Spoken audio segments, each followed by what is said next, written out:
thank you very much. Good afternoon. You're certainly the bravest of the braves, and we thank you for that. We are going to talk about opportunities in France, and most precisely, opportunities in small business lending. We have here 3 companies that represent, in fact, 2/3 of the French SME lending market. So let me, I'm handing over to you to introduce yourself, Laurent. Yes, Laurent de Bernède, I'm COO and co-founder of CREDIT.FR. We're an SME marketplace providing 2, 3, 4, and 5-year loans to small businesses in France. We started operating at the end of March 2015, so a bit over a year and a half. And we are growing steadily thanks to a good regulatory environment and a buoyant sector. Nicolas? Good afternoon, I'm Nicolas LESUR. I'm the founder and CEO of UNILEND. We are a marketplace lender dedicated to small businesses. We offer loans from 3 months to 60 months, to very small companies generally below 2 million euros. And we have begun our operation nearly 3 years ago, in November 2013. So we are the pioneer in a way of that market in France. And I'm Patrick de Nonneville. I'm the COO of LENDIX. So just like the others, we are a small business lender. We started operating in April 2015, and we currently originate about 5-6 million euros of loans a month. Our loan size tends to be a bit larger than the other platform. We focused on companies with a slightly larger size, but we also start our loans at 30,000 euros. Thank you. So I would like to start first to apologize Cédric Tessier from Phoenix Cap, who is in the online factoring business, because he's stuck in traffic and it's not clear that he will be able to make it. I apologize for that, but it will give us more time to talk about SME lending in France at large. So the first thing that I would like to address is the general environment. We have in France quite a lively, dynamic scene. When Peter Renton came to Paris in July, he called the lending scene a vibrant scene.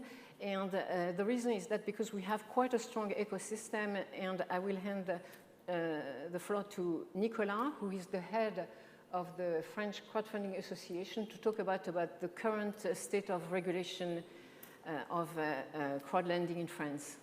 Yeah, thank you, Therese. Actually, we have this vibrant scene because of favorable regulatory environments. Also because I think VCs are backing the platforms in France quite largely, but that's not the topic. I'm aware of that. So the regulation is very important for us in France because, as you may be aware of, France is traditionally a country where the banking monopoly is very strong, and 2 or 3 years ago, if you did credits more than once a year, you could go to jail. So it was quite necessary to have this kind of a regulation. Our association, Financement Participatif France, was at the forefront of the lobbying for providing this new regulation in 2013. It came alive on the 1st of October 2014, the first wave of that regulation, and basically dedicated to allow retail investors to lend directly to basically companies. So this is a status which is named intermédiaire en financement participatif, peer-to-peer lender intermediaries, if you like, which allows retail people to lend up to 1,000 euros into any company loans issued or originated by those IFPs. This was the first step of the regulation, which had a consequence in the market because many of the platforms came alive at that moment, including you and you. And now we've come through the second wave of the regulation, allowing institutional investors and companies to lend in that market with the regulation around what we call the mini-bon, Mini-bonds are like promissory notes. They are regulated by the AMF, whereas the first status is regulated by the Banque de France. And it allows anyone which is a holding or a fund to lend by buying these mini-bonds issued by the companies. So this is the main framework. I'm sure that it will evolve constantly over the years as we are in the financial world, but I think the two pillars are in place to make us alive. And to summarize this change, it will really be a major change because companies will be able to invest, not only retail investors. Yes, companies are now entitled to invest, funds are entitled to invest also, and the main thing is, for me, is that we have a very strong support from the government, from the public bodies, from the Banque de France and the AMF, which is key to the success of the industry in France, which is, as many of you are aware of, quite a regulated country. So that there are very positive signals. Laurent, do you have a comment on? Yes. What this amounts to is a favorable environment for our platforms to evolve and to grow, as well as a favorable environment for building confidence, which is key. And this translates into a strong move that we currently see in France from institutional investors wanting to come into the platforms. So all the platforms are gearing up for fast growth by creating debt funds and vehicles to allow ourselves at CREDIT.FR, we're about to launch a fund by year-end to allow for institutional investors to come in and lend in a much easier fashion than if they would lend directly on the platform. So that's one thing, institutional money coming in. Another factor, another immediate effect is, like you said, the VC money coming in. The fact that it's regulated and it's moving into a favorable direction, evolving quickly over the years, including innovation which came into law now for us to use the blockchain as a ledger for our new debt titles that are coming into effect. So this is all moving in the right direction, making VCs very confident that this will not be stopped by either over-regulation or under-regulation. So this is very good. And the third effect, I would say, is more geared to the confidence of the general public and individual savings.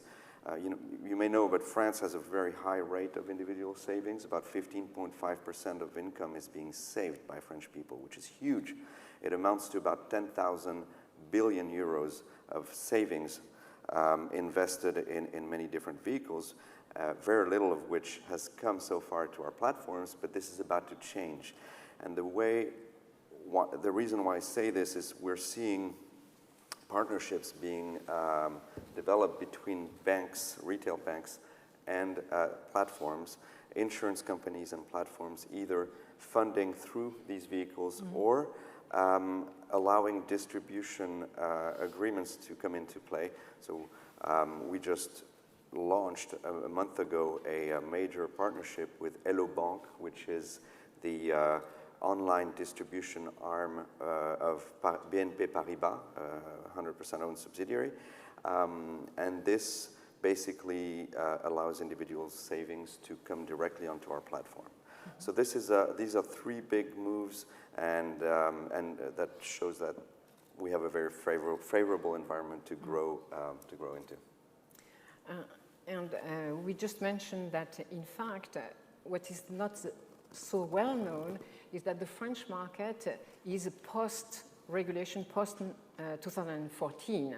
So most platforms started really to operate in 2015, and that is the case of LENDIX, which has started less than 2 years ago and has grown at quite a substantial pace. We did our first loan in April 2015, so it's effectively very new, as it is for all of us. I think the French platforms have a really unique environment in Europe. I mean, you already pointed to the regulatory environment. there is also an involvement of institutional investors, which is quite frankly astonishing compared to how young the market is. So if I can speak about the example of LENDIX, we started LENDIX initially with in mind the fact that this needed to be a market that could be accessible by retail investors and by institutions. So we have retail investors that come onto the platform directly and they can select which loans they want to lend to. And we have a fund that comes and co-lends. So it's not like all loans go to institution and part loans go to the retail. Everybody lends to the same companies. And from day one, we had about 35% of the money coming on the platform came from institutions, and it's still the case today. So our first fund was 26 million euros. It's fully invested now, and we're raising our second fund, which is already starting to land on the platform, and which is today roughly at 55 million euros, and it's going to reach probably 75. And if you look at the list of investors that we have on that fund, it's insurance companies, it's family offices, it's traditionally fairly cautious investors. So why do they come so early into an asset class which is completely new to them via actors such as ourselves, which are so completely new? I think there's several reasons. Regulation is one of them, for sure. They see the regulation as being a huge protection that they have. If you looked at Cormac McLeish's excellent talk yesterday, that was one of the main points that he made about what protects investors when they deal with the platform. So we already have that. We already have insurance requirements, which I don't think any other countries in Europe have. Mm-hmm. And actually, platforms in France need to have professional insurance. And the third aspect, and which he hasn't mentioned yet, is a lot of the platforms are working towards having some form of alignment of interest with their investors. So the way we did it in LENDIX is the management of LENDIX via the fund lends to every single loan that goes on the platform. And so if you have all these aspects, effectively you create some kind of environment where large institutions, cautious, CNP Insurance, fifth largest insurer in Europe, they don't go into a platform just like this. The due diligence is huge. But they take comfort in those factors, and that gives them the interest and the ability to go and do those due diligence. And I think it's a hugely positive factor for the whole market. Retail investors are very, very happy to have institutions lending with them because effectively they realize that they're not getting what nobody else wants. They're also getting something that savvy investors, smart investors want to invest in. And you've been among the platforms that are the recipient of funding from Prêtons Ensemble, which is a major fund being launched by insurance companies. Can you say a few words about? Yeah, so one of the leaders in the precursors in lending to platforms was a company called FL. Etienne Boyot and Jean-Benoît. Who has spoken on several. On several, and they've basically done a huge favor to the whole market by evangelizing about the great asset that is marketplace lending, and convincing tier one investors, insurance companies, to invest via a fund that they created. And that fund, which is called Prêtons Ensemble, let's lend together, I guess, is effectively doing the due diligence for the institutional investors and acts as an access to the platform. So they're investing in the LENDIX fund, in which we have them as investors. We also have other investors who, in that case, have done due diligence on LENDIX directly themselves. Nicolas, back to you. You are the largest lending platform for retail investors. You have more than 11,000 members, yet you're also going to look into institutional investments, and you recently made a deal with a fund. Can you tell us more on that? You're right. We have 35,000 members, but 11 of them are active lenders. But thank you. Thank you. So that was a strategy since the beginning to build a strong community of retail investors, to raise the awareness of the general public. But since the beginning, we had in mind this necessity of this need of the diversification of our funding. So 1.5 years ago, we had the first institutional investor coming into the platform, which was Groupama Bank, which is lending on the loans on the platform. And now we've welcomed a new shareholder, which name is New Alpha, this summer. We will help us to expand through the institutional world. I think that what they've found with what we do, it's the same as you mentioned before. But I mean, we are 3 years old, so it's a time when your track record begins to be reliable, and the volumes begins to be significant to deploy your capital. So that this is a perfect time frame to go through this world of investors, which is easier because of this environment where the place in its entirety is mobilized to go to favor the funding of those platforms by the institutional investors. Yes. You talked about track record. What do you do to attract the borrowers, to attract the right borrowers? You know, how do you make sure that you're not getting only the rejects of the banks? Maybe we want to start with you, Laurent. Yes, we actually have a good track record, and since the beginning of the inception of the platform, we decided that we needed to be very, very selective and very careful. So we've had over 21,000 requests for loans for 1.3 billion euros, and we funded 100 projects.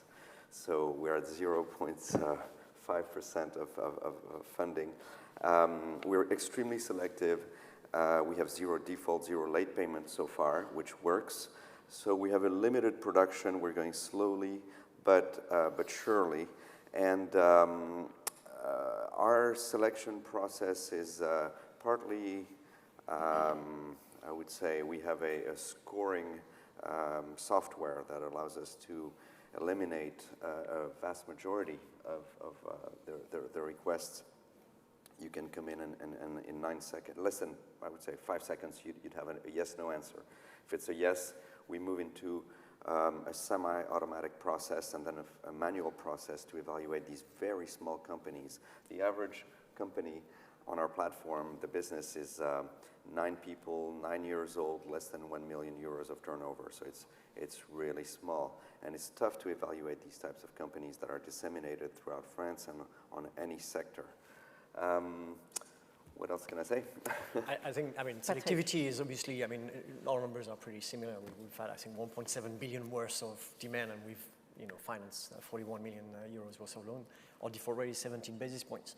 The ability to be very selective is key. We also have excellent information. The regulation gives us access to the Banque de France registry, where basically we can compare our findings on the credit with what all the banks in France share.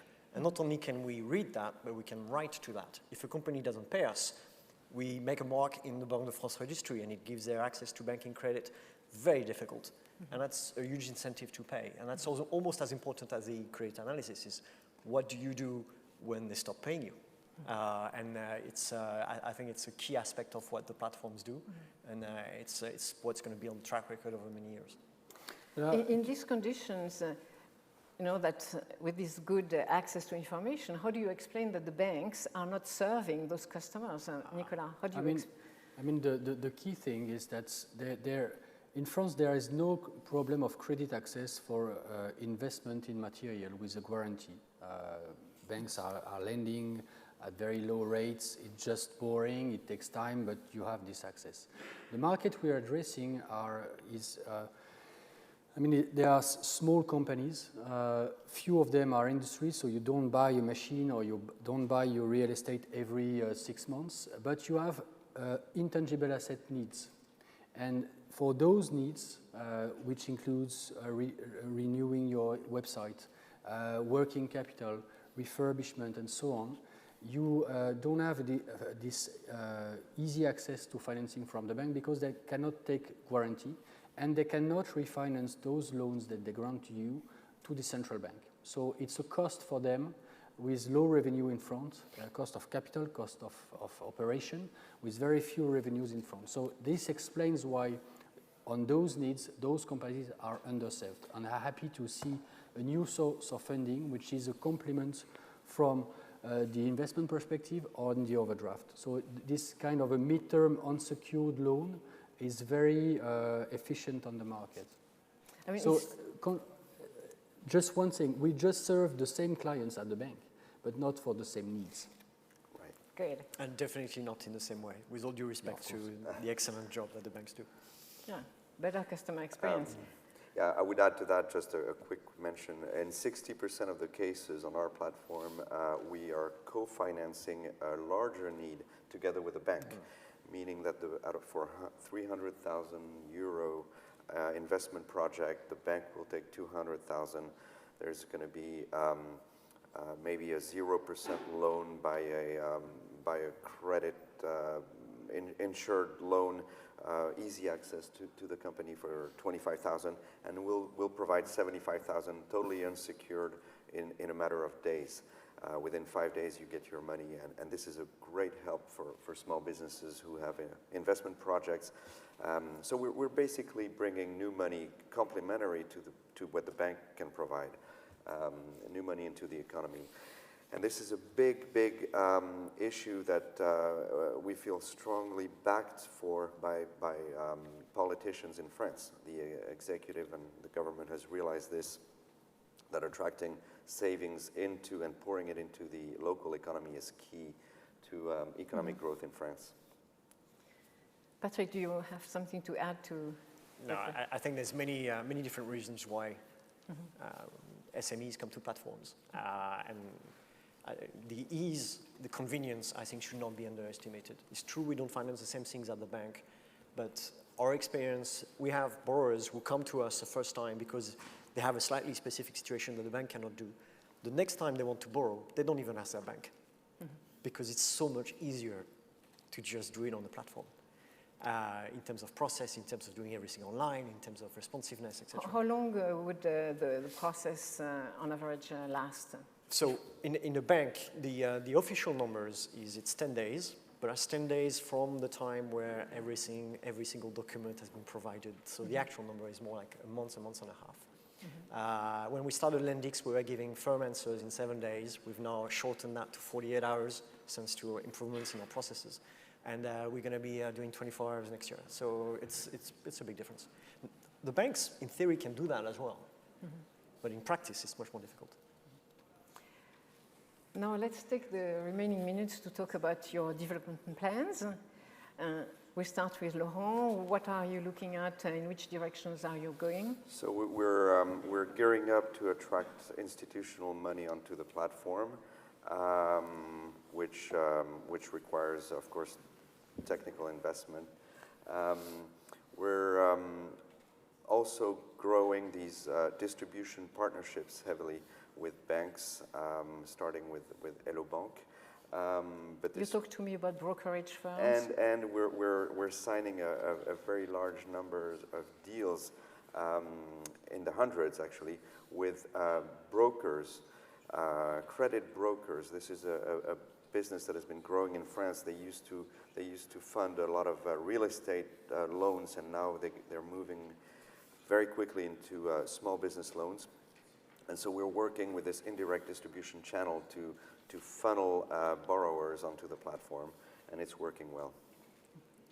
Nicolas? Well, I've already said one of our next move is to expand the footprint of the institutional investors in the platform, and we have other developments of course, under the shelf. But I'm sorry, but I'm not so at ease to explain things that are not done. So maybe for another time, but it's a hard work. And LENDIX, I think you are expanding internationally. Well, I mean, yeah, we are. So we're opening Spain. The team is there, and we should be doing our first loans any day now. And Italy as well. We've been starting to build a team in Milan. You know, if I have to make a guess, Q1 2017 is when we're going to start operating. Because there's a slight thing in the fund that we have created, is that the format of it basically allows us to lend in any country in Europe, which is quite new. I mean, it's a completely new format that was created just at the end of 2015, but which I think has fantastic applications for all platforms in Europe. And we were the first ones to get an agreement for that type of fund, and we very much intend to put that to good use. You told me once that you have grown faster than Funding Circle at its beginnings. Is that? It's still true, but you know, I mean, I think the trick is going to be being able to grow as fast as them for the next 5 years, and that's a huge challenge, given how well they've done. So, it's look, the truth is we're doing this 5 years after the US or even longer for the UK. There are some things that we do not need to reinvent. I mean, that's why we started with also having institutional money on LENDIX, because we looked at the UK and the US and we knew this was what we would end up with. So let's start with that anyway. And there's plenty of other things. So clearly for us, having competitors internationally, but also domestically, who do well and is I think is a plus. We need to grow the market. It's not taking market share from each other. So what would help you most to happen in the French market or in Europe at large? Is there one thing that you would like to see happen? Maybe Britain going back on the Brexit, or what is your dream? The first one is stability. I mean, we're lucky, stability. Of the regulation. So we're lucky we have some regulation. It's imperfect, but we need to have that regulation stay stable so we can develop within the boundaries that have been set to us. I think that's the first thing. After that, for the French market, I mean, you were talking about the huge amount of savings that the French do. Almost all of it is tax optimized. So some form of tax optimization like the UK has allowed would be obviously a game changer. In parenthesis, one has to say maybe not everybody knows that the retail investors have gone in the past few years through an incredible times of fiscal instability. The rules were changing every second day. Taxes were raised and lowered and this and that. So it's been quite tough from that perspective. It doesn't encourage investment. It doesn't encourage investment, but we're definitely seeing a move from early adopters to mainstream. And this is, I mean, the illustration of this is that the banks are finally putting a Crowdlending tab on their website and directing users to platforms. And we're also seeing aggregators now being built in a significant way, which provides more visibility to platforms for the general public. So this is also a good move that hopefully will keep on increasing in 2017. And I don't want to give the wrong impression. I think we're also seeing the government realizing that fiscal stability is very important to businesses. Nicolas, should we leave you the final word? No, I don't know. I mean, I think that on the European level, the things are flourishing everywhere. And probably the next move will be cross-border platforms. I mean, the issue is not what is expected. I mean, the issue is not legal. The issue is not technical. I mean, for us, for our perspective, we are ready to launch to Italy. The only thing that we lack is a reliable team about origination and scoring. So I mean, we don't need any regulation or new mainframe from the European Union to allow us to work. We could work. So the idea is that we are building businesses for the long term. We have time in front of us because we are well funded. So we'll build them in accordance, having in mind that in credit area, I mean, cautiousness is also a good asset. Okay, that will be the final word then. Thank you very much to the panelists, and thank you for your audience.